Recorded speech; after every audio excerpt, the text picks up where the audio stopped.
So yesterday on the show we were talking about uptalk, weren't we? Where sentences or even phrases within sentences go up when they get to the end, and that can be really annoying, can't it?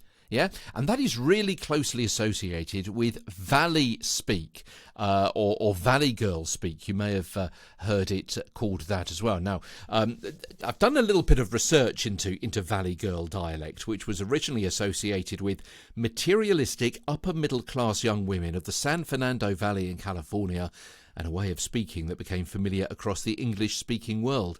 And it became to be associated with being ditzy and spoken by those with a greater interest in material items than intellectual or personal accomplishment.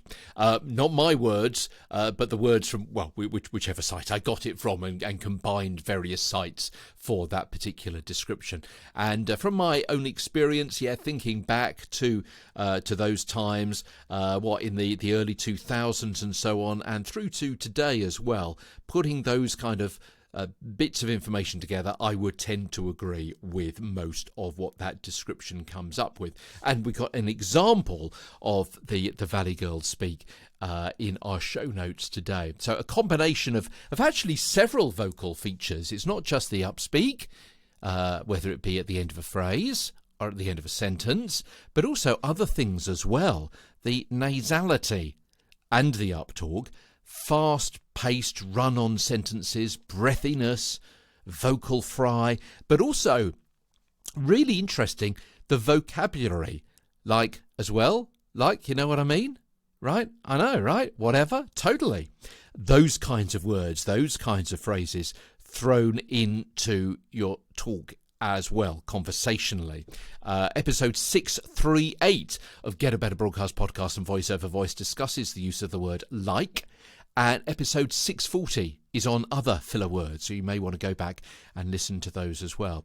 I mean, such a style, as I've mentioned a few times over the last few days, may be appropriate, although it's a little dated now, I feel, from what I'm hearing.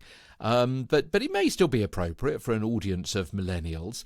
But if that's not you, then it's probably best to avoid that style. Adopt one that is considered more mature for most of your reads, for most of your needs, for most of your audiences, for most of their ears. So today we've been talking about Valley speak. Yesterday it was uptalk. Tomorrow, vocal fry. Now, we've spoken about vocal fry quite a bit in the past.